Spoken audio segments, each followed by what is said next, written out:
It's Toronto's podcast on the Canada's Podcast Network. Today on the podcast, I am joined by Glain McCabe, who is the founder and president of the Roundtable, a company where leaders cultivate their leadership together. In 2018, Glain was named one of Canada's Women Entrepreneurs of the Year. She is the author of the Amazon best-selling book, Did I Really Sign Up for This?, and believes that leadership is a privilege. Her personal mission is to inspire ambitious leaders to connect to their bigger purpose and passion so that they can lead with intention and leave a legacy that feels good. Glain, thank you so much for joining me today. I'm really excited to speak with you. I'm excited to be here. Thanks for having me. Absolutely. I'd love for you to start and just tell us a little bit about your background and how you got to where you are with the Roundtable. Well, I was born, no, I'm kidding. I won't start way back there, but I was born in the UK and moved to Canada when I was 9 years old because my dad was hired to coach the Canadian rugby team. Well, he was actually hired to coach the coaches of the Canadian rugby team. And I guess I start there because I think when you move when you're little at a young age, and we'd actually moved a couple of times even before I was 9, so I had that experience of starting at new schools. Certainly when we moved to Canada in 1977, it was very much like culture shock. It was like a whole different experience than I think if you were to visit England now, you'd see a McDonald's, you'd see a Burger King. When we came in 77, we had none of that kind of American culture in the UK. So that, I think, very early on bred in me sort of an independence. And so when I look going into my career, I started my career, actually, I always thought I was going to be a creative director at an ad agency. I'd gone through and got a diploma in creative advertising. That's what I was going to do. And then realized that, they didn't pay very well. I was going to have to work really long hours. I was going to have to really start at the bottom and work my way up to the top. And also at the same time, when I was at that agency, when I graduated from school, I had my parents had actually moved back to the UK. So I was in Canada by myself, and I needed to get a job. Like that's what was really the most paramount thing in my world. So I ended up kind of taking a job at a daily newspaper, hating it, like within a year, knowing this was not for me. And through the course of my 20s, wound my way through a series of jobs lasting, a couple of years here and a couple of years there, until I think I was about 27, and I started doing some training for the company that I was then working with. And I really started getting fascinated in adult education, training, thinking about kind of bringing that into kind of the next, I guess, phase of my career, which is kind of a weird thing to say when you're only 27 at the time, but started looking to branch out into that. And that was a real kind of pivotal piece for me, was to start to move into this more teaching, adult learning type of world. And so started by going into customer service training, worked for a company in Toronto, moved from Ottawa to Toronto to work for this customer service training that was very focused in the tourism industry. And then one day I had one of my clients look at me and say, you know what, you should be in sales. And people had been saying that to me for years, and I had always really bucked against it. I did not see myself as a salesperson. I had this view, I think, of for people who are listening, who are maybe of my vintage, the Herb Tarlick from WKRP in Cincinnati, kind of salesperson with a plaid jacket. But I think at that moment in my career, I was looking for something different. And she had worked for a consulting firm that focused in the space of leadership development and made an intro. I ended up being hired by them to be their first official salesperson. They had kind of more of a consulting model. And that was a incredible opportunity for me, because for the first time in my career, by that point, I'd been leading teams for several years, but I'd worked in smaller companies that were either not-for-profit or didn't have big budgets. And so it really done any leadership development I'd done had been on my own. And now here I was at this consultancy that was super focused on leadership, and they had an assessment practice and a coaching practice and, training workshops coming at the, all ends of the spectrum. And we used to host these really big thought leader conferences where we'd have people like Stephen Covey and Ken Blanchard and Marshall Goldsmith and all Tom Peters, everybody you could name once you would speak. So for me, on a personal level, this was drinking from the leadership fire hose. I was able to deep dive into my own leadership. I started to realize all the ways that, I think, you have blind spots as leaders. Even when you think you know yourself, there's always, you don't have the view to what your impact is on other people. But, they use 360 tools. So I was assessed and at 360s and tons of feedback and decided to become a coach. I wanted to explore coaching. So I did a coaching program with the Coaches Training Institute. And through all of that, I started to really get fascinated with two things. One, I got really fascinated with high potential leaders, people who were moved through their organizations very quickly, who had a lot of responsibility thrust on them, who were your typical type A personality. Probably because that was me. I'd managed to burn myself out a couple of times in jobs before landing at this firm. And then I also got really fascinated with the power of peer groups. The owner of the company that I worked for was a member of a peer group for CEOs. And through the course of my career there, I had been promoted to become managing partner running the Toronto office for this gentleman. And I started wanting a group for me. I wanted to find a group of peers that I could connect with and talk to about leadership. And at the time, this is going back to 2000, 2001, there really wasn't anything out there. There was lots of stuff for CEOs. There was lots of stuff for entrepreneurs, but there wasn't anything for what I was classifying as a mid-career leader, somebody who's sort of between 30 and 45 on the fast track. How do you connect with other people? You're a director, VP, or, I was, managing partner. Where was my tribe? And so that really I got more and more interested in that. I kind of really like the idea of leaders teaching leaders. That is not the model of a consulting firm. Consulting firm model is all about, we've got the expertise and we're going to send our experts in. And I really wanted to look at how leaders could work together and support each other and grow together. And so ended up leaving there, went to a women's organization that had some of those components, another entrepreneur, led company. So I was running the business for that individual. And it was really in that moment, I started, one of the things that they were doing was they had peer groups for senior executive women. And so I got into that, working in that space with these women and realizing that a lot of the hunches I had when I was working for the consulting firm were really true. What I found was leaders were very lonely, quite isolated, had a lot of issues that they just really wanted to talk through in a safe environment. And that the expertise that you have, you learn leadership by doing. You don't learn it by reading it in a binder. You have to experience it. But boy, could you ever shortcut the learning curve if you're around other smart, capable, intelligent, in this case, it was women.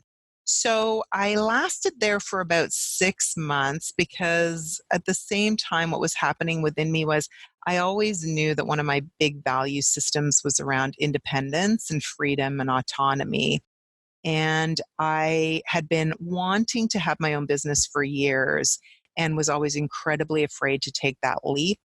But myself in this situation at this women's network where it became untenable and I had no choice. And I think sometimes that's what life serves up for you is that fear holds you back. And then if you don't make a move, eventually the move will be made on your behalf, right? And that's kind of what happened to me. So quit my job and I started what was then called the Executive Roundtable. We now go by the Roundtable, just simplified it.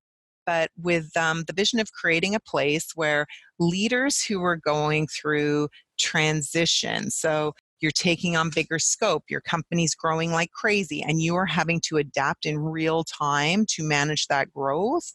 I wanted to work with leaders like that were that type A, high value employee in the organization, and do it in a way that involved peer groups, group learning, group coaching, peer mentorship. And so that's what I've done. So the Roundtable is an organization that works with leaders at all levels. That's, we've expanded our mandate to support high potential leaders, whether you're early stage career or later stage career. But the way we do it is to help you understand what are the behaviors that are going to allow you to be successful, but also how do you build the skills of collaboration and interconnectedness, which is so critical today at work. So we have 3 main kind of programs, and they all sort of focus around that theme.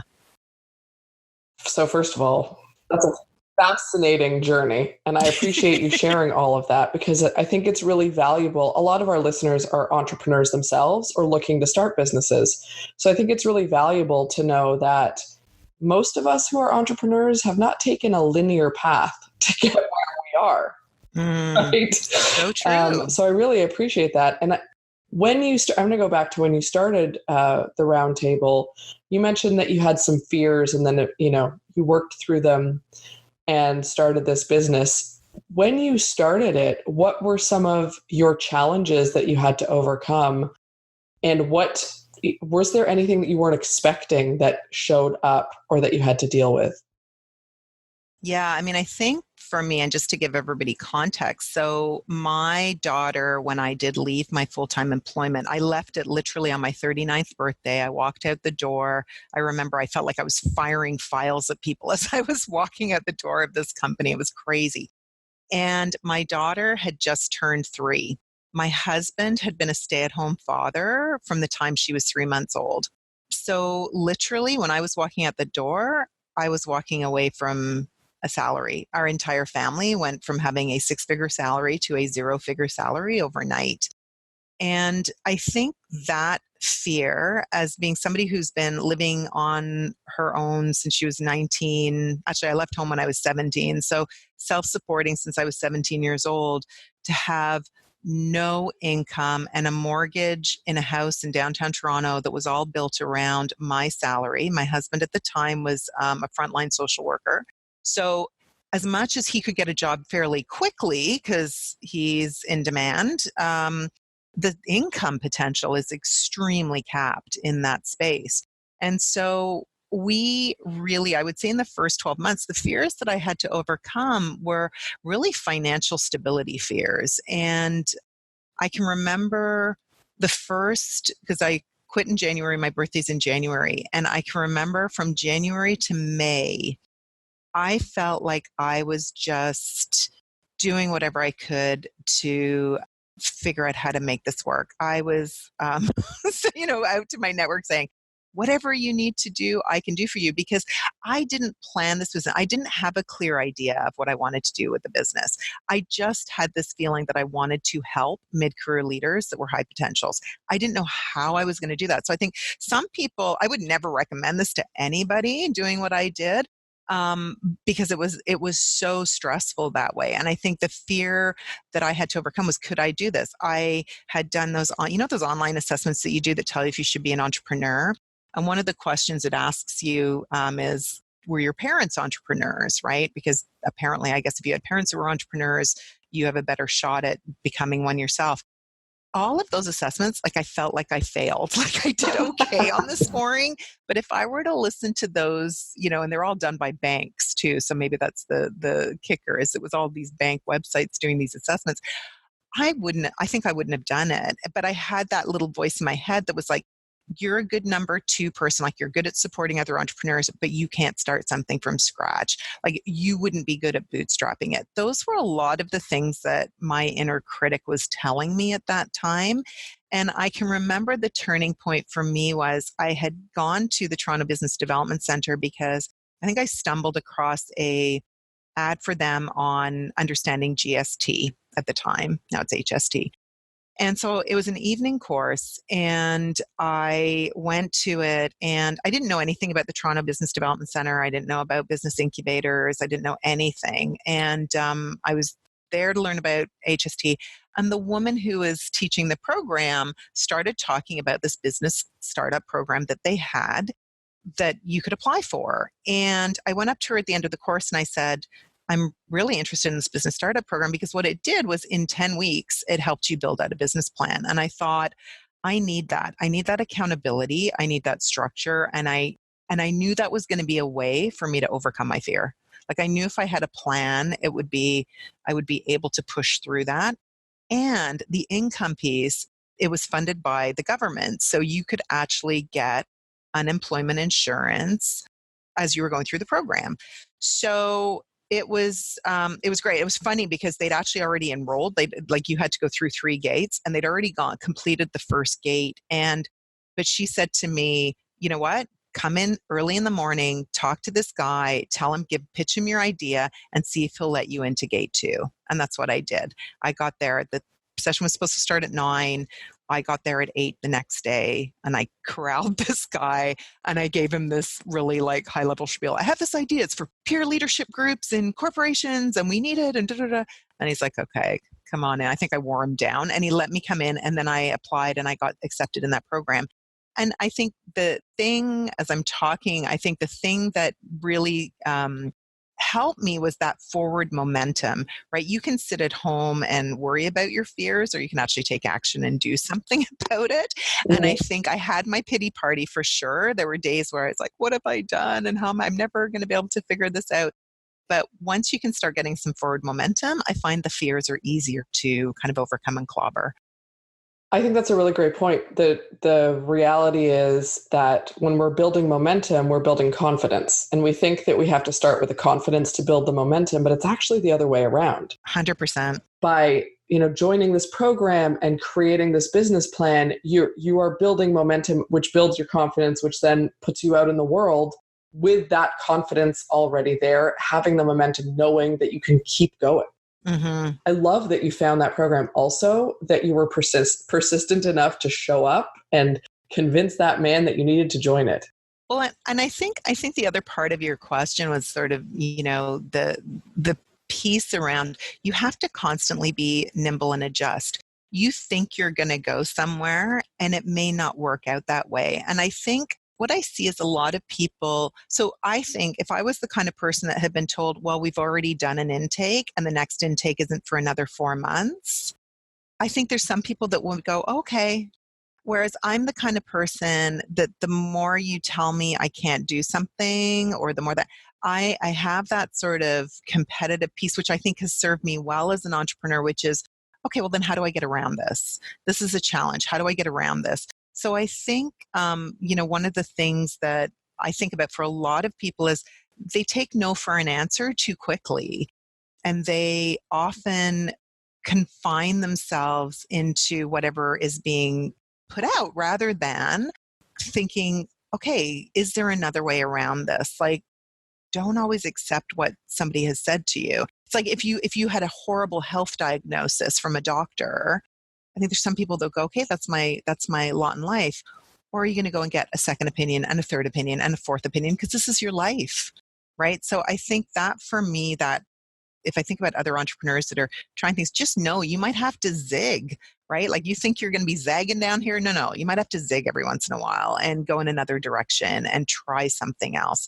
I mean, when I was in that business program, I went in with this view of creating these peer groups that were going to be, leaders coming together from different companies and working together. I got halfway through my business plan. I realized this is going to take me a really long time to scale, and I need cash flow. I need to be making money fast. So I actually redid my entire business plan, and I actually launched with a very different offering than where the business is now. I eventually got to where I wanted to get to, but I actually had to start from another place because of the practicality of I needed money, right? I had a little goal. I needed to make $2,000 a month to cover the cost gap between my husband's salary and what we needed to do to cover the bills. Not between my old salary, just what we needed to do to pay the mortgage. So I think, you have to also be flexible, I think, when you're starting a business, and be willing to shift direction when, and face the reality of what you're facing, right? 100%. It's amazing to me how many entrepreneurs they want to just pursue whatever idea they started with and not take the feedback or adjust as they get more information or realize things, it becomes that my original idea is still the best idea and I want to just pursue that. And I think what you're saying is so valuable because it is really important to be flexible and be nimble and be open to that might still be a great idea, but that might not be the now idea. Mm-hmm.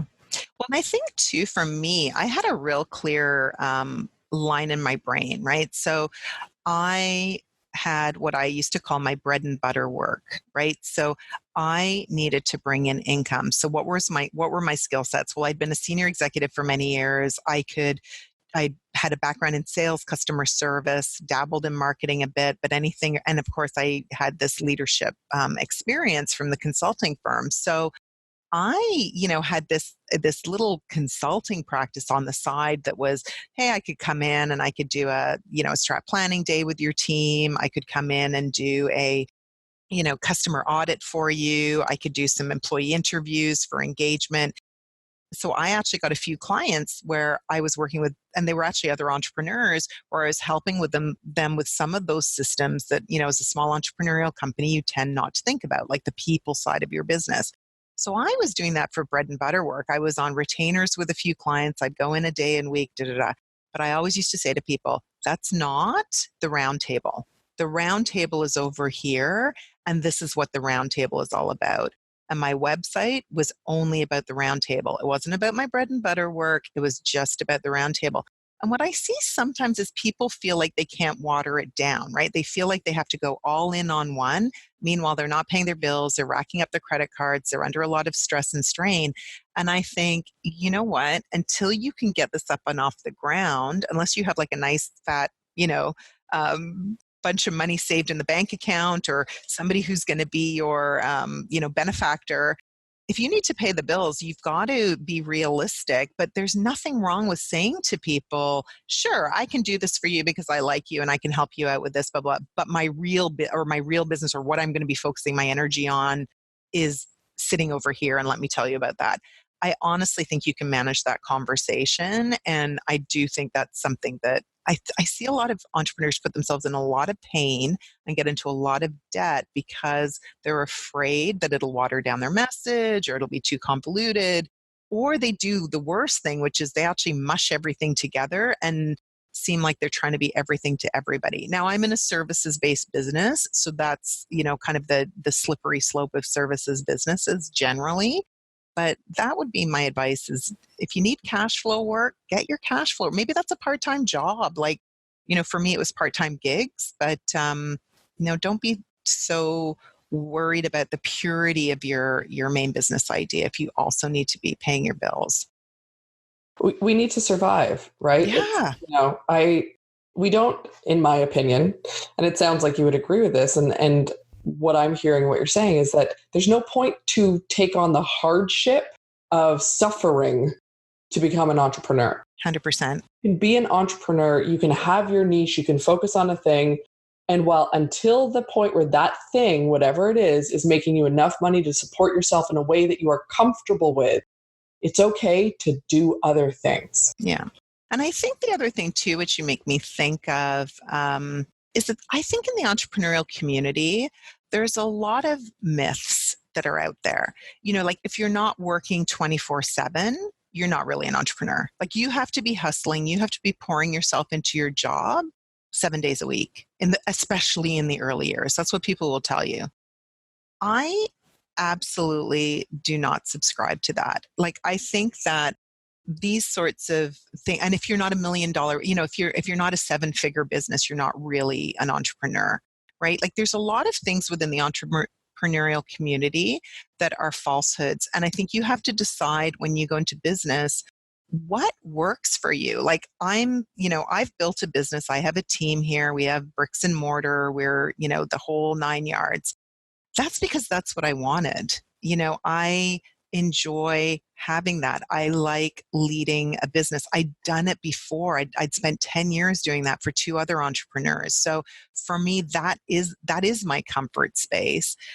Whereas I'll see other people feel this pressure that they have to build out something when in fact, what they actually love doing is the work.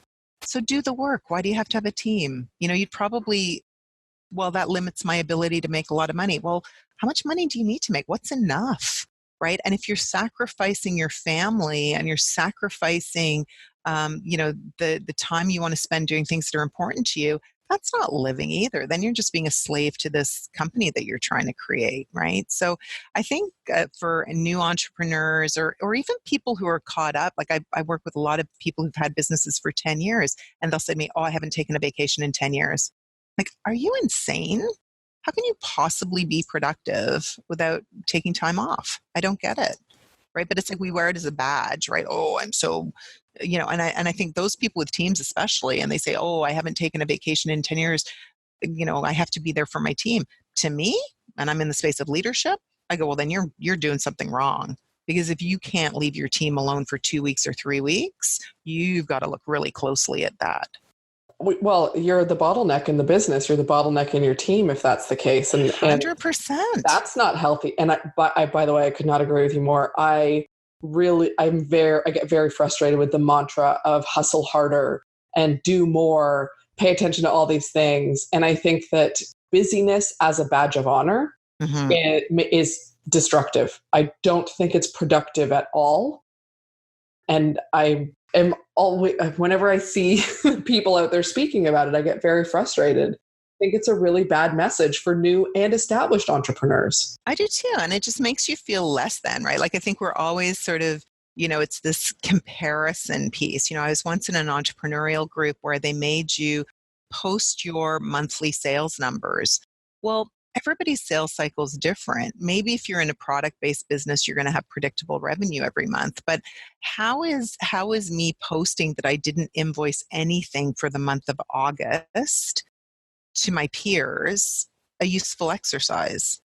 If you're not motivated that way, if that's not like, and I'm comparing apples to, pecans, like there is nothing the same between my business and your business. How is this useful?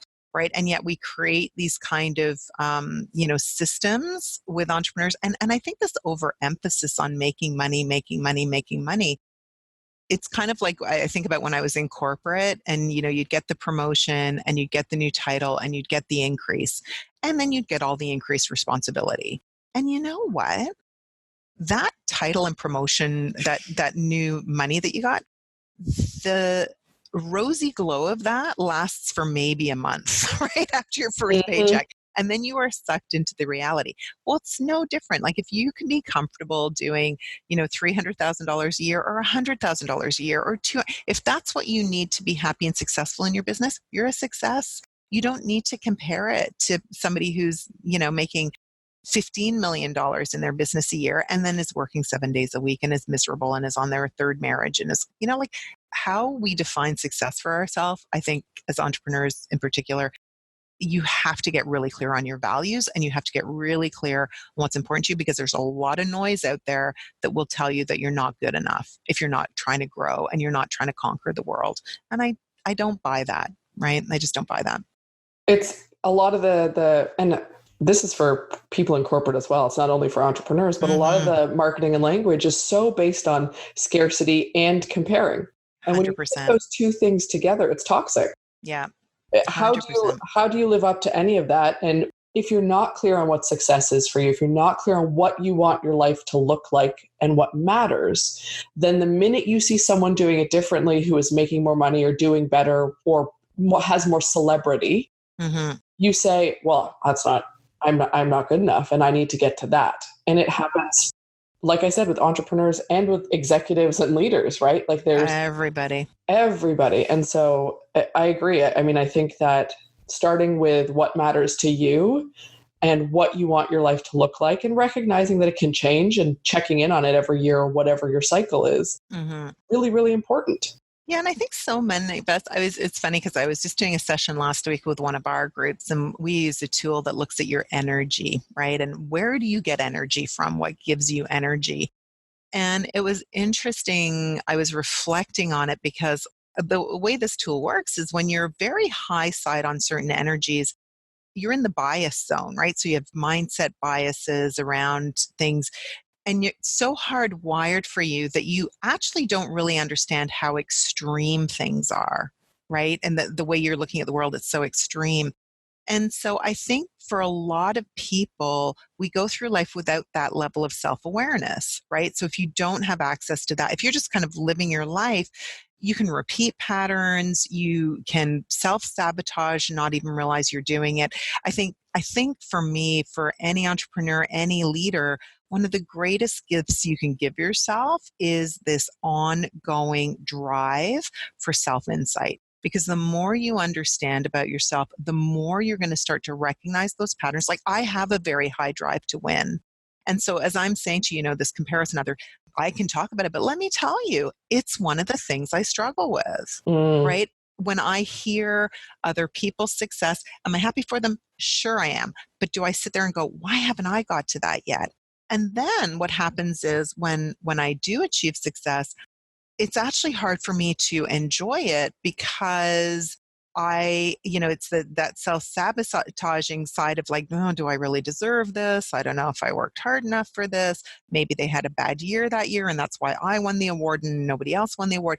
You start to create this pattern within yourself. So I think the thing that we can all do for ourselves is continuously look at, step back, assess, how am I feeling now? But if you don't understand what's underneath, what's driving those feelings, you could find yourself kind of in repeating patterns or spinning and not understanding why. So I think that's a gift that really, and an investment. I'm always surprised at the number of people who don't invest in themselves, right? I was in university in like 1986 and it's like, what have you done since then though? Like this is an ongoing journey. So continuing to develop and invest in yourself. For me, that is job security, whether you're a leader in an organization or an entrepreneur. That's going to give you security because you're going to be able to pivot when you need to.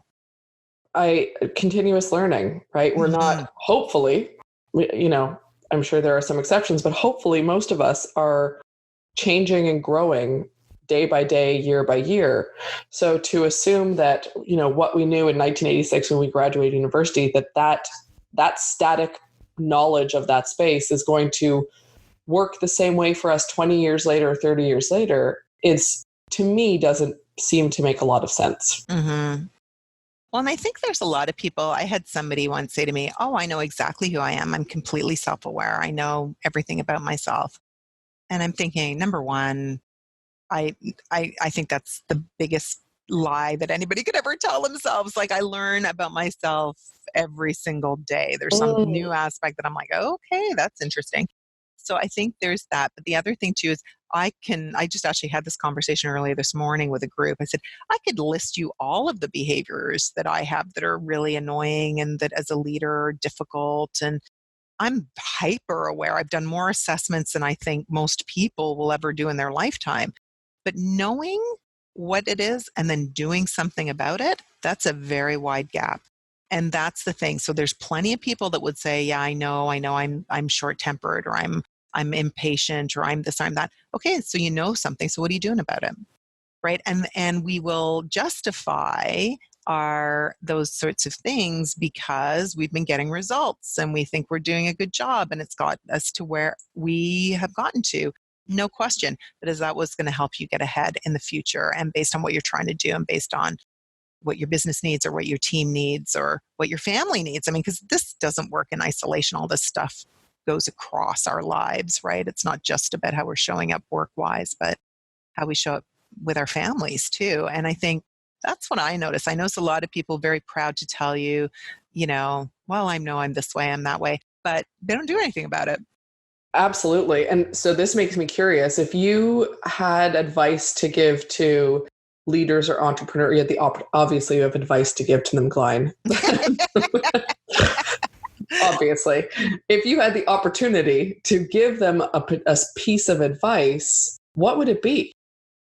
I think it would be that. Get to know yourself. Really, really dig deep into who you are, right? Understand what your motivators are because your motivators are going to be driving your behavior whether you're aware of it or not, right? You are creating experiences with other people that create beliefs that they have about you, which lead to how they interact with you, which lead to ultimately the results you're going to get with people, right? So really think, I think the more you can know yourself, the more you can understand who you are, the easier and better it is for you to, especially if you're leading a team, you're leading a company, you're going to be way better positioned to lead and navigate through an incredibly disruptive time. And we are in an age of absolute disruption. I was saying to my daughter, she's 15 and she's going into grade 11, and it's a stress year. And she's, worrying about, like, we were talking about, like, do people know what they want to do when they grow up, and, where they want to go to school? And she doesn't really have a clue, and she's feeling worried about that. And I said, hey, babe, listen, when you're done school 5 years from now, there's going to be jobs in the market that we don't even know exist. Like, there's going to be so many, and there's going to be jobs that we used to think of as being so secure, like traditional jobs, being a lawyer, being an accountant. I think those things are going to go through such a massive, revolution in the coming years. Things that we thought were going to be safe bets are no longer going to be the safe bets, right? So I think that the more you understand yourself, the more you understand your strengths, the more you understand your biases, the more you understand what makes you tick, the more you are going to be in control of your life, your career, and where you want to take yourself. So I would say that to anybody. I mean, I say that to my daughter who's 15. I'm like, yeah, you don't like math, but you have to know enough about math to get through. But what do you like? What do you love? Where's the energy go? What makes the time zip by for you? Pay attention to that. Because then if you can get really good at doing something that meets that passion, strength intersection, you'll be fine.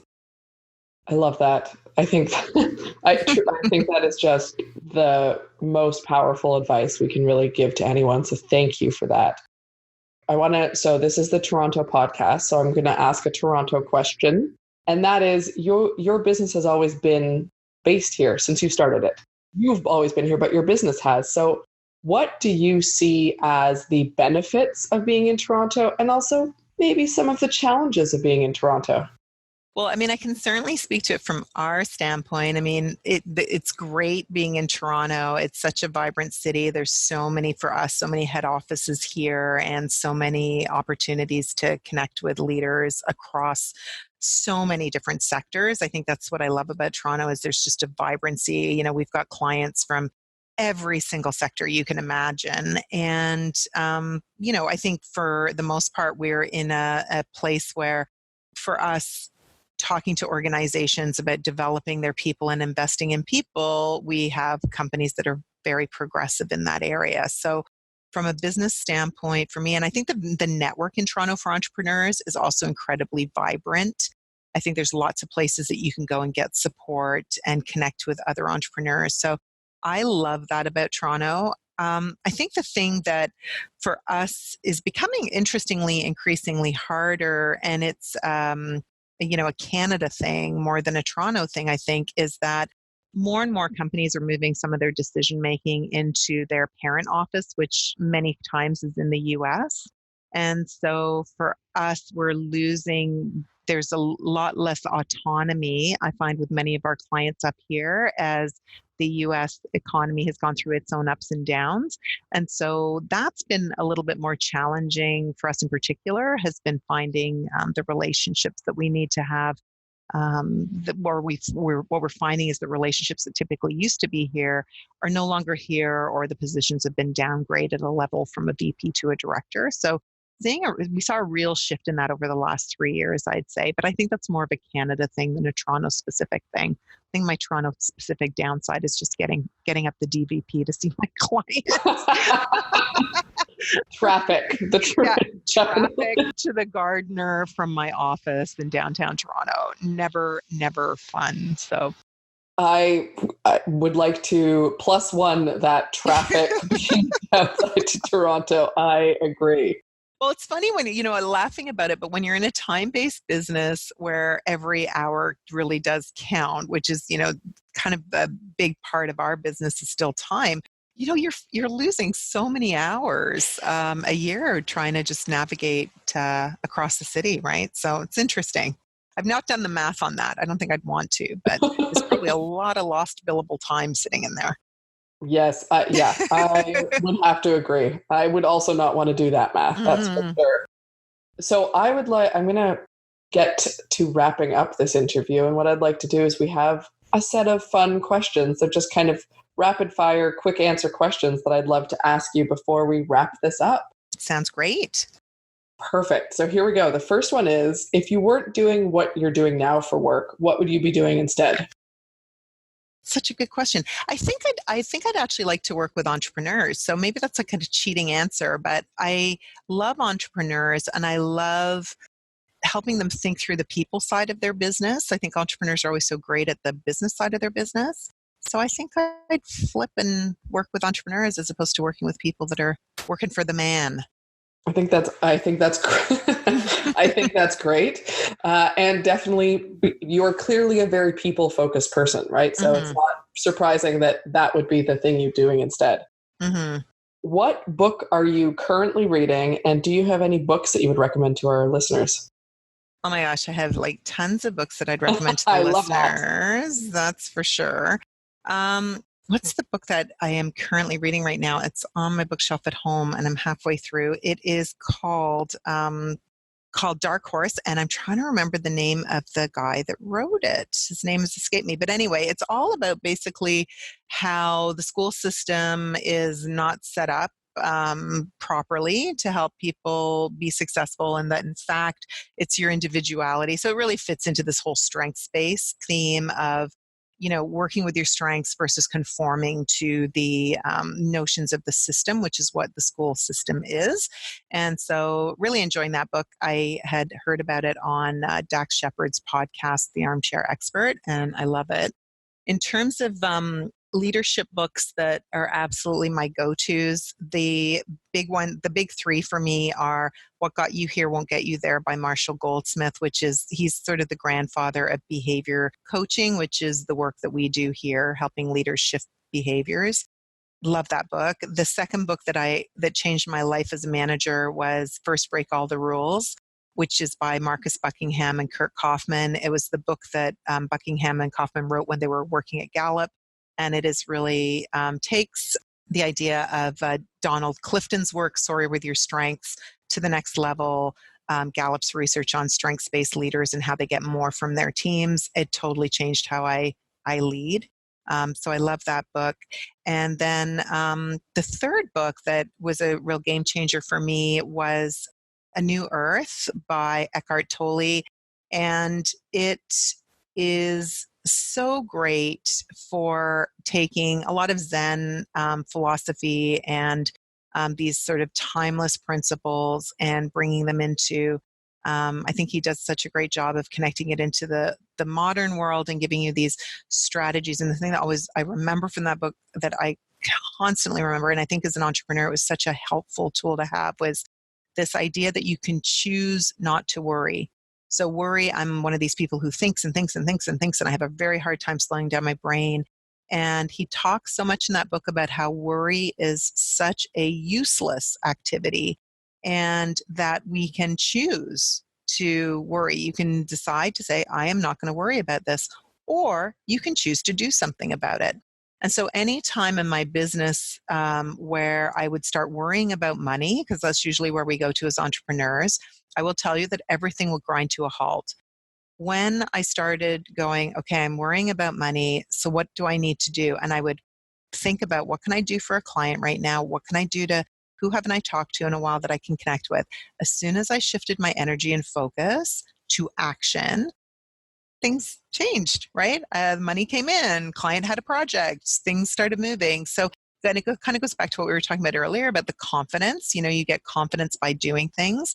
But when you go through a bad rut of maybe you've lost a couple of contracts, something hasn't come through, your bank account is, really drained, it is so easy to find yourself on that downward spin. And so that idea of, I can choose not to worry about this. Doesn't mean I don't do something about it, but that choice was really powerful for me. I have not read that book, and based on your description, I know a few people I'm going to recommend it to, as well as reading it myself. It sounds great. Thank you for that. Oh, you're welcome. If you had to pick one word to describe yourself, what would it be and why? I think the word I would choose would be inspiring. I choose that word. I say it with hesitation, so that doesn't sound too inspiring. But I say inspiring because that has been a consistent thread of feedback that I've had my whole life. And I can remember early in my career talking to somebody and saying to them, okay, I have all these people following me and I really don't know why. Like, why are they following me? Like, what is it that they want? Like, I don't mean following like following me around on the street, but just in terms of teams, right? People that wanted to work with me and stay with me and that type of thing. And she said to me, she goes, well, do you know, like, you're super inspiring, right? Like, you're always doing these interesting things, but just you have this ability to motivate people. And so I think that's my word, inspiring. I think that's a great word. And as someone who knows you, I would agree with that. What is your favorite place in the world? I think my favorite place in the world, my mother lives on Vancouver Island, and she lives in Victoria, and the little part of Victoria she lives in is a little part called Oak Bay. And I love it there. It's a short walk to the ocean where you can see the bald eagles and the seals playing in the harbor, and the air is fresh and clean. And I love the pace of the island. I find in Toronto, this is maybe one of my downsides of Toronto, we are so frenetic here and it can be exhausting. So I find whenever I go out west generally, but particularly when I'm on the island, you really reconnect with what really matters. Like, you start to realize, okay, this is all a construct. This whole thing that I'm doing in this city called Toronto is a construct. And I think at times in my life where I felt really overwhelmed and burnt out, that always is a great place to reground, to say, you have a choice. Like, you don't have to be running this if you don't want to be. You are choosing to have this experience. So if you don't want to have it, there's other places you can go, right? And Victoria for me is always a very grounding place, but particularly being by the ocean when I'm there, I love it. It is beautiful. I've been a few times and it's always beautiful there. I completely appreciate that. So this is the last of these fun questions. There's a small tropical island in the middle of the ocean with only one phone booth and no internet. We drop you off there with no technology, so there's just that phone booth. But at any time, you can use that phone booth to call a boat to come pick you up. How long do you think you would last before calling that boat? And what would you do in the meantime? And there's nothing there, like no books, nothing, just a phone booth? There's no technology. There's no technology. Internet. So okay. Books count. I mean, maybe no e-reader, but physical books. Okay, but I could have a book. I think if I had books and jigsaw puzzles, I'm pretty introverted.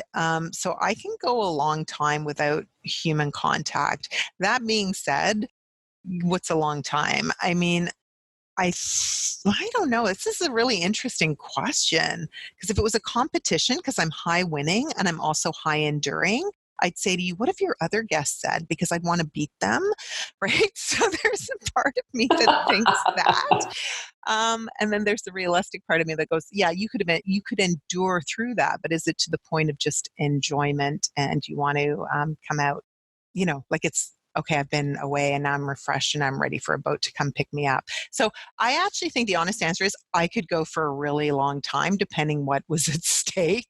I probably, as long as there was food and water, and I would be able to stay for a long time because I can occupy myself. I journal, I write, I think, I come up with ideas. I love doing jigsaw puzzles and reading. And so I can keep myself occupied. I was the only girl in a house of 4 children, right, with 3 younger brothers. And so a lot of my childhood was spent kind of doing my own thing. So I'm okay there. I would probably miss my daughter, so I probably wouldn't want to be away from her for too long, maybe a couple of weeks. A nice but if break. it was a competition, let me tell you, game on, right? I love that. I love that self-awareness to what we were speaking about. We're like, oh, if I know what other people have answered, I'm going to beat that. Oh, 100%. Like that's like, okay, I'm the beginning line on something like that, because I feel like I could do it. Now, if you're telling me we're at CrossFit and, the person before me did like 5 million sit-ups, I'd be like, okay, well, I'm out at 5. So know your limitations as well. Depends, clearly. exactly right. Yeah. So Glain, I know you have recently submitted the manuscript for your second book, which is super exciting. Do you have any sense of when it might come out? Yes. So it's going to be called The Grassroots Leadership Revolution, and it is going to come out, I think next spring. So we're just in the copy edit phase right now. And yeah, it feels so good to get that off my to-do list. I truly can't wait to read it. I'm very excited for you. I love the title of it. Oh, thanks. I mean, I can't wait to read it, truly. So I know your website is www.goroundtable.com. Will people be able to learn when the book comes out and keep updated there as well? Yeah, I mean, the best thing to do is if you go to that website, you can sign up for our newsletter, and getting on the newsletter list keeps you updated with everything goes on. And don't worry, we don't spam the newsletter. It's literally the only thing you will get from us is a once a month newsletter, which has other things like leadership books you should read and articles that are cool on leadership and other sort of websites that you should go and check out that are leadership related. So yeah, that's a great way to keep in touch with us. And we're also on all the other social channels too, so people can find us there. And when we launch the book, all of those announcements will be out through Instagram and Facebook and LinkedIn and all the usual. So amazing. mm-hmm. Thank you so much for taking the time to chat with me. This was an amazing interview. I could have spoken to you for hours. So I really appreciate the time. It was totally fun talking to you. So thank you. You had some really good questions. Because I'm competitive, I'm going to go away and I'm going to think about the answers to some of them again and go, oh, this would have been a better answer. But anyway, I'll have to just let it go. Let go control, everybody. Amazing.